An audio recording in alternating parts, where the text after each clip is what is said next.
And now it's time for Windy City Sports Talk. And your host, Ryan Young. Hello, Chicago! Welcome to this live Wednesday, October the 26th edition of Windy City Sports Talk. I am Ryan Young. For the next half hour, we're going to recap and preview everything going on in the world of Chicago sports and sports in general. If you want to follow me on Twitter, it's at ringside_rep.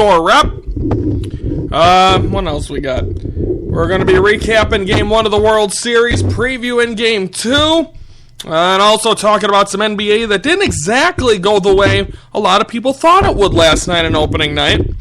Let's start this thing off by recapping Game 1.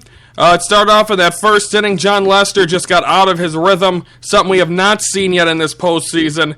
Got the 2 outs, bases loaded. Again, there was 2 outs, no one on. He got 2 outs on 5 pitches.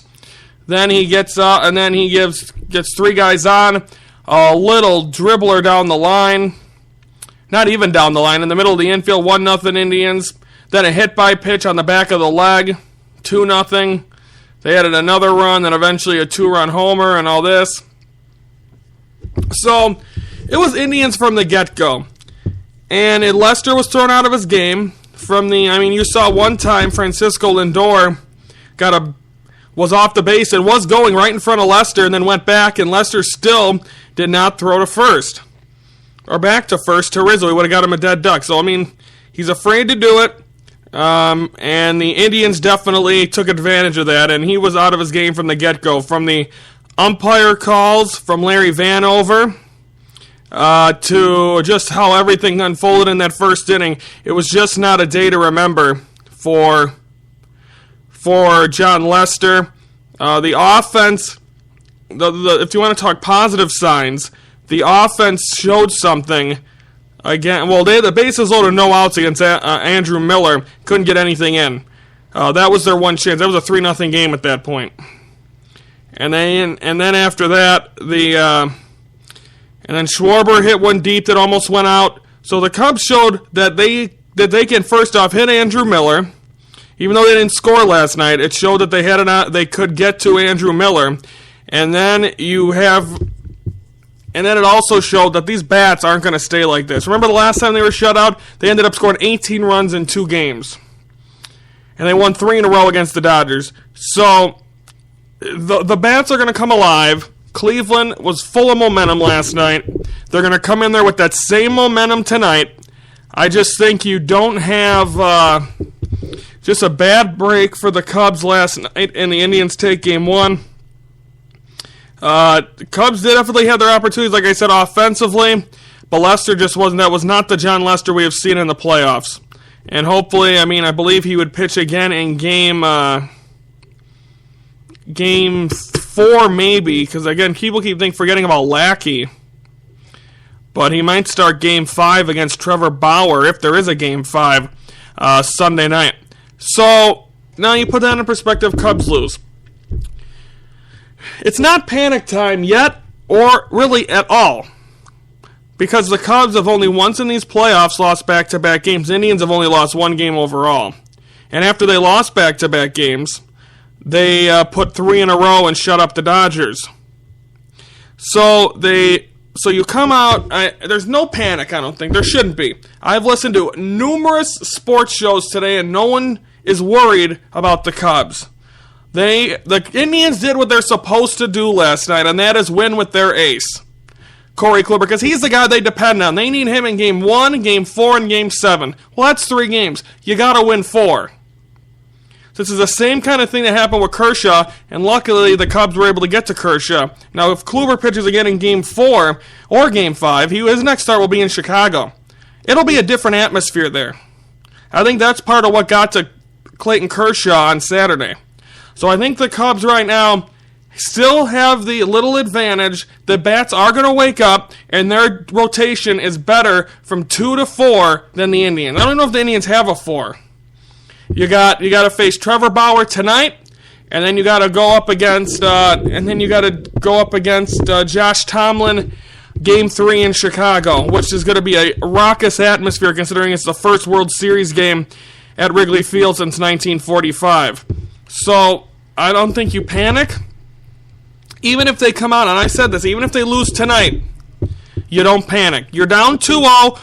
Your backs are against the wall, but you have 3 games at home. This Cub team is a different beast at their home ballpark. So they could easily leave Chicago. I shouldn't say easily. Definitely a high possibility that they could leave Chicago with a 3-2 lead, and then they'd have to handle business, and that would give Cleveland 2 opportunities, which probably Game 7 would be Kluber and Lester again. So there's no panic, I think, from Cubs Nation or this team. Because we've seen it. I've doubted them before. I doubted them in the series against the Dodgers, and they shut me up. So hopefully they'll continue to do that. No one is panicking because they know what they've seen from this baseball team, and they're going to see it again. There's no way, unless it's just that the Indians are that dominant and the Cubs are just that nervous and can't hit in the playoffs in this World Series, that the Indians take this series wholeheartedly 4-0.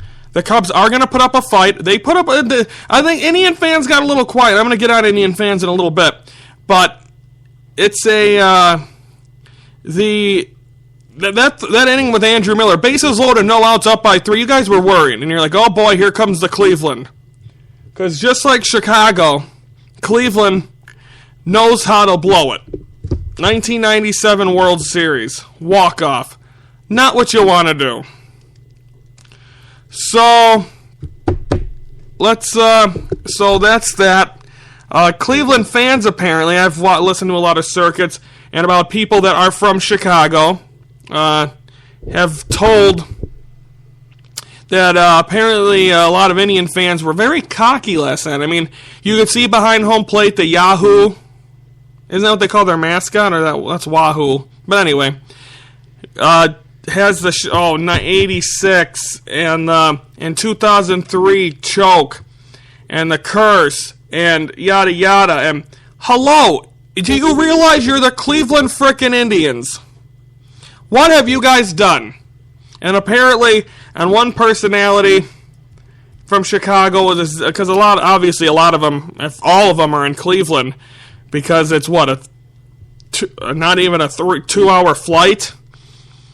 And then you have, you have that, and then apparently knocking off hats of Cub fans and being belligerent. You know what? I'm not going to sit here and defend Cub fans, but I watch a New York show every day, and they said after they were at Wrigley and the Cubs lost that series to the Mets, the Cub fans couldn't have been more graceful, saying congratulations. Now, there are idiot Cub fans. There's idiots in every sports team's fan base.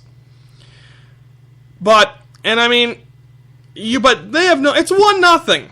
If you know anything about baseball at all, you know this series isn't over and it's probably going to go 7. And nothing would make me feel better than to see the Cubs win tonight and see how many of them same Indian fans are waving their flags and doing all which they're supposed to. They're a fan, but don't sit there and definitely put your hands on a Cub fan.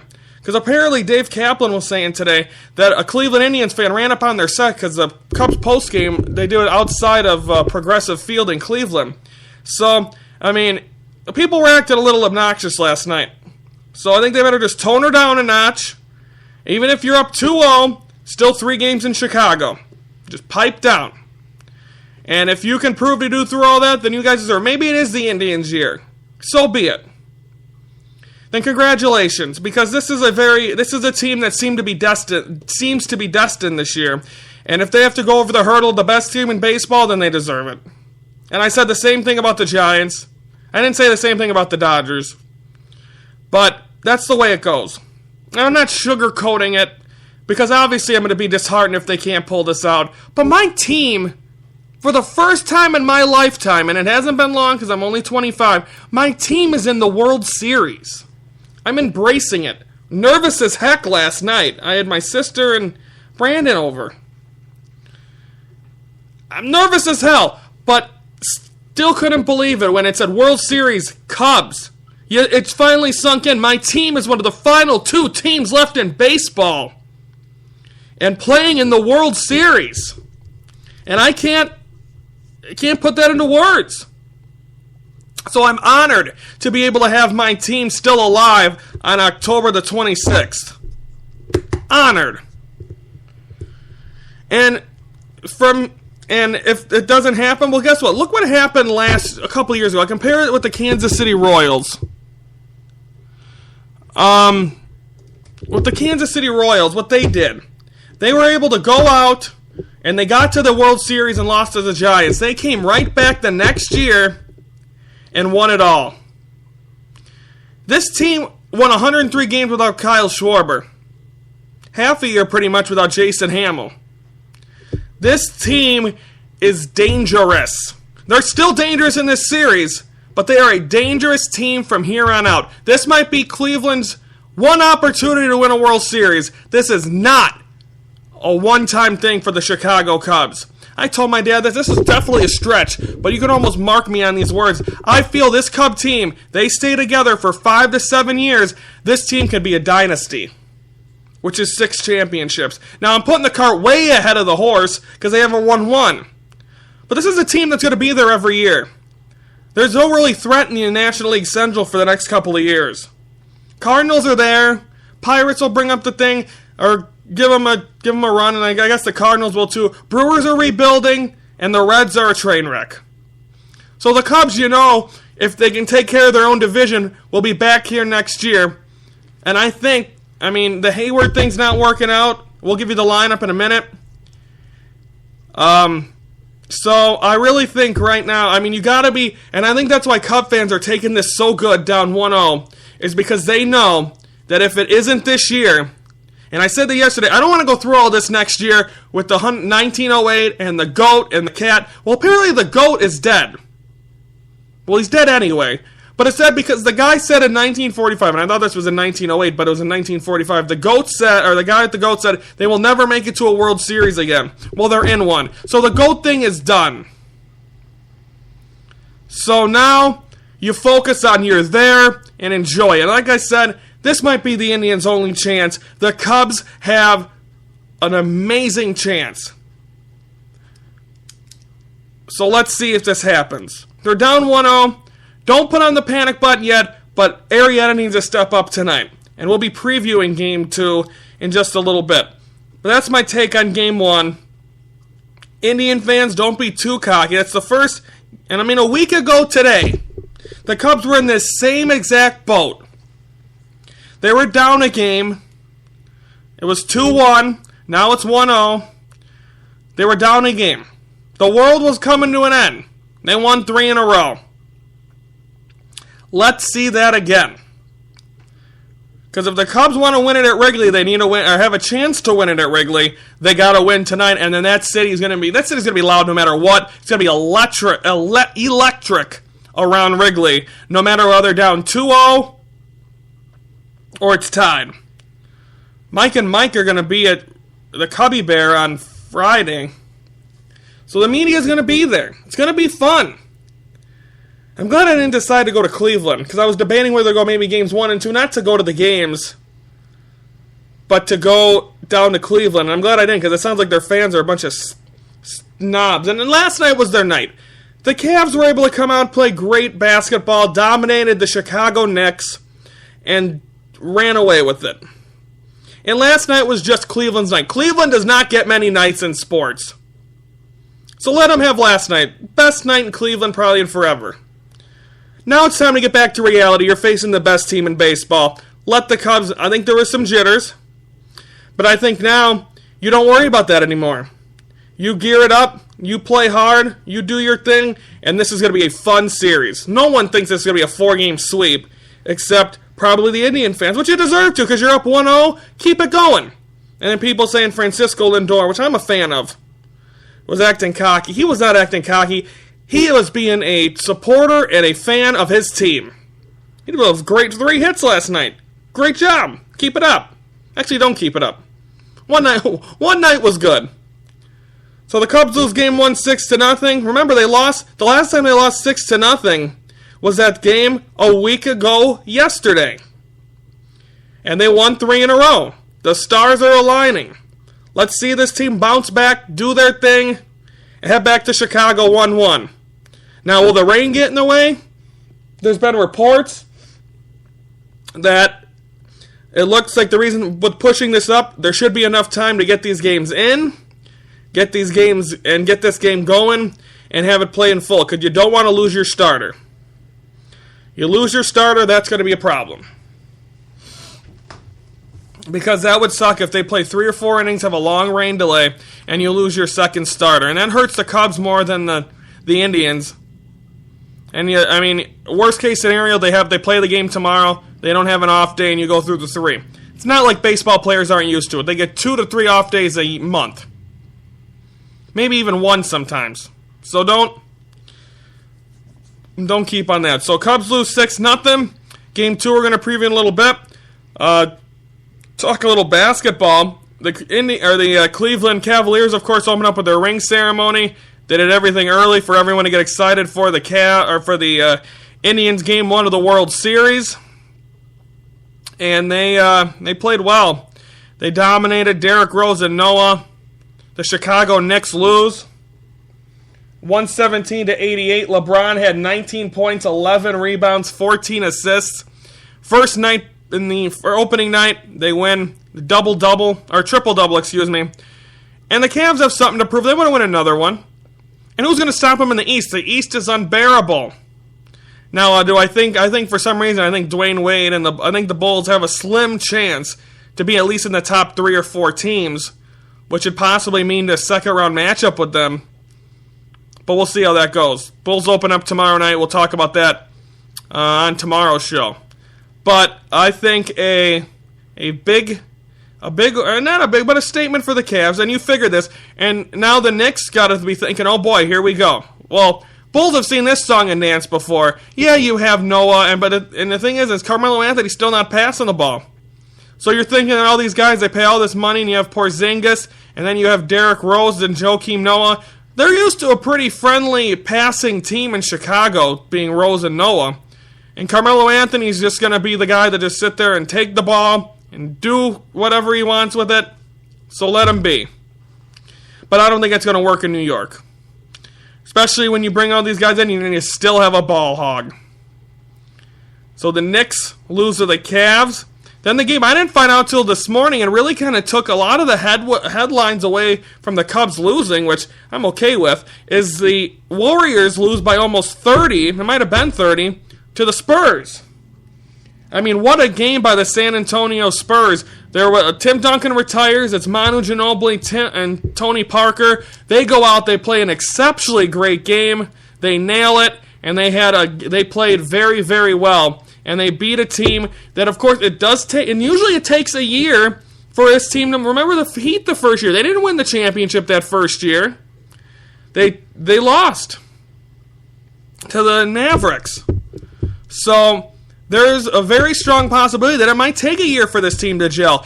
It's hard to have that many stars on a basketball team and have it work like that. There's a snap, like that.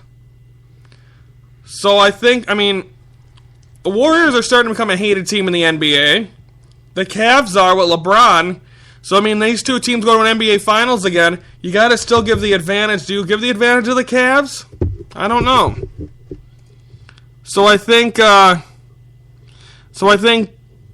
there's anything to panic about. There's 81 games left, and the season lasts till past opening day of baseball next year. So nothing to worry about yet. But I still think that is a statement by in Golden State, they win by 30. Wow. So a big win for the Cavs. A tough loss, I think, for the Warriors, but that's a statement that the Spurs are going to be a team to talk about for the finals, and that could have been a preview of the Western Conference Finals last night. So Cavs win, Spurs win, Bulls tip off tomorrow at the United Center against the Celtics. We'll have a lot of time to talk about that tomorrow because there's no game as of right now. And then, of course, we'll recap Game 2 tomorrow. But we got 10 minutes left. We got the Windy City Sports Minute, and then we're going to preview Game 2 with the lineups. Windy City Sports Minute right now. This is your Windy City Sports Minute for Wednesday, October the 26th. Well, Game 1 of the World Series did not go the Cubs' way. They get shut out in Game 1 Well, the final is 6-0. They got Kluber, and also Roberto Perez, the catcher for the Cleveland Indians, hit 2 home runs. Cubs down in the series 1-0. Game 2 tonight pushed up to a 6 p.m. start on Fox due to the possible threat of rain. Should be a good one, as it'll be Jake Arrieta against Trevor Bauer. In the NBA, 2 blowouts last night. The Cleveland Cavaliers are getting their rings. They blow out the New York Knicks, or the New York Chicago Knicks, however way you want to put it. And the Warriors get blown out at home against the San Antonio Spurs. Yes, Kevin Durant and those Golden State Warriors. They lose game 1 of the season. We'll see what happens there. That is your Windy City Sports Minute. Now back to Windy City Sports Talk. Welcome back here to Windy City Sports Talk. We got about 9 minutes left. First pitch less than 3 hours away from Progressive Field. And of course, folks, if you didn't hear it, they broke the news on Twitter last night that on Fox that the game will be pushed up from 7:08 first pitch Central to 6:08, which means from 8:08 to 7:08 in the Eastern time zone, which is where Cleveland is. So tonight's game will start at 6:08. They're hoping to have that full window to get this game fully in, have the full travel day tomorrow, and get ready for the World Series at Wrigley Field. So, excited for that. But, of course, the Cubs would like to go home, fly home with a win. And, of course, to do that, they're going to need to have one of them games tonight. And, of course, tonight's game, 6 p.m. on Fox. Jake Arrieta against Trevor Bauer. Now, let me finish my water before we continue this, because I had to go put a Gatorade in the freezer. It was very annoying today. Here in Silver Lake, it rained literally from morning till night, or till now. Which sucks, because I'm a guy that likes to get my exercise in at about 7:30 in the morning. Then I do my other walk at about 11. Couldn't do any of that today. So now I'm pushed off my schedule. I have to do everything tomorrow, and then I could go do it on the weekend. So, I mean, I can't complain. So, okay, so I believe the rain's going to stop, and then we're going to have a beautiful weekend. A little chilly for the rest of the week, though. Okay, let's preview tonight's game. Arrieta versus Trevor Bauer. First thing that comes to mind is Jake Arrieta. He worries me. You haven't seen that dominant Jake Arrieta. You've seen him get attacked. You've seen him get hit. That is not what you want to see from him tonight. You want to see that dominant guy that throws them nasty pitches that helps the Cubs win a baseball game. That's what you need tonight. That's what you got to hope to see and feel tonight. And I hope the fact of the matter is that this team really comes out and plays amazing baseball. But what you need is for Jake Arrieta to come out and do what John Lester couldn't last night, and that is get guys out with two outs. Don't let anyone on. Get the third out. Do your thing, because that's what needs to happen, and I think it needs to happen tonight. Now on the other side, Trevor Bauer. He's a guy that's obviously very talented. He's very young. He's never been, just like Jake Arrieta. They will be both pitching in their first World Series game. So now you have that, but you still having your first. So the jitters might be there. Cubs bat first. Get out of it, or get some runs. Put some runs on the board. Calm the nerves for Jake Arrieta. Calm the nerves for this Cubs team, because there was some last night, and there could be some more tonight. So I think if the Cubs can get on the board first, that'll calm the nerves. And you want to make sure, even if not, to calm the nerves, Jake Arrieta needs to have a scoreless first inning. The lineups have been announced for tonight's game. Now, let's take a look at him now. We'll talk about him. First, leading off and playing center field, Dexter Fowler. Batting second and playing third base, Chris Bryant. Batting third and playing first base, Anthony Rizzo. Batting fourth and playing left field, Ben Zobrist. Batting fifth and DH, Kyle Schwarber. Batting sixth and playing second base, Javi Baez. Batting seventh and catching, Wilson Contreras. Batting eighth, right fielder, Jorge Soler. And batting ninth, shortstop, Addison Russell. And, of course, pitching tonight, Jake Arrieta. Your lineup for the Cleveland Indians tonight, leading off, and DH, Carlos Santana. Batting second and playing second base, Jason Kipnis. Batting third and playing shortstop, Francisco Lindor. Batting fourth and playing first base, Mike Napoli. Batting 5th and playing third base, Jose Ramirez.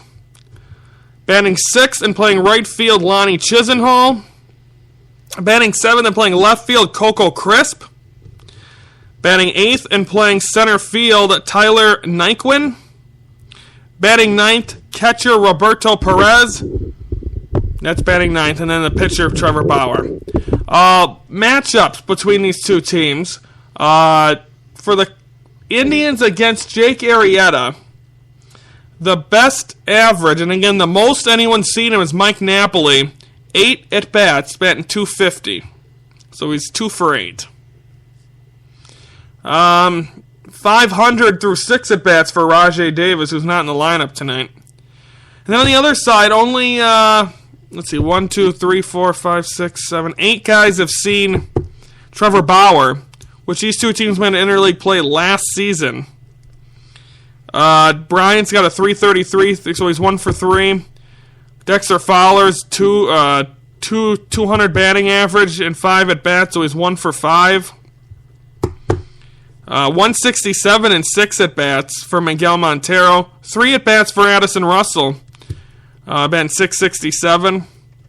Ben Zobrist had a good game last night. I think he had 3 hits. So I think that if that continues, that could be very good for this team tonight. So I think, and then also last night, a lot of people complaining about Wilson Contreras in the bat flip, and obviously I 100% agree. Like, the bat flip fit in that big home run against the Dodgers. It did not fit losing 6-0 in the 9th inning. Probably could have got to third on that play if he would have been running, or if he would have just did his. If he just would have ran, but hopefully he'll learn from that. I remember in the NLDS, Baez did that, and he learned fairly quickly, and he ended up being the NLCS co-MVP. So I think tonight, Cubs need to score first to shut up the crowd, calm the players and the fans' nerves, and I think that should be big. Papa Sean was debating whether to come home tonight. I don't think he is.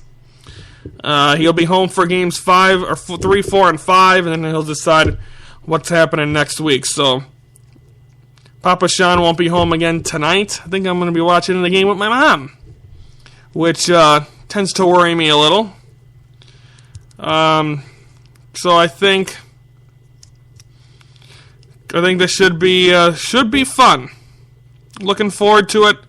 Game number 2 of the World Series. Arrieta needs to be, so my 2 keys, Cubs score first, and Arrieta needs to be the Jake Arrieta. And of course, is Trevor Bauer, he had the stitches. Is he the new bloody sock like Curt Schilling had in the playoffs? Because is that what we're going to go with? Then let's try it.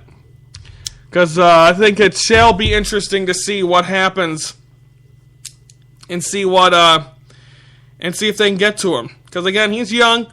Arrieta's been through some big games in his career. Bauer's pitched some in the playoffs, but I don't think he's pitched since the Stitches debacle. So we'll see if he'll be able to get through that tonight. And if the Cubs can even up the series 1-1. If not, they go down 2-0 at home with still a chance. Now, if you lose a game at Wrigley, you got to win 2 out of 3 at Wrigley. Because then if you don't, then it's going to be very, very tough to win this series. So stay positive, Chicago. Don't jump off a cliff. Things are okay. Your team is in the World Series. Enjoy it. You're one of the final 2 teams, first time since 1945. Win or lose, you're in the World Series. And this series isn't over yet. There's still a lot of baseball to be played. Now let's hope the Cubs can do it. Score a run, score early, Arrieta be Arrieta, and the Cubs win this one, hopefully. Let's do it tonight. Go Cubs. And we'll be back tomorrow to recap Game 2, preview the Bulls season opener against the Celtics. I'm Ryan Young saying have a great night, Chicago!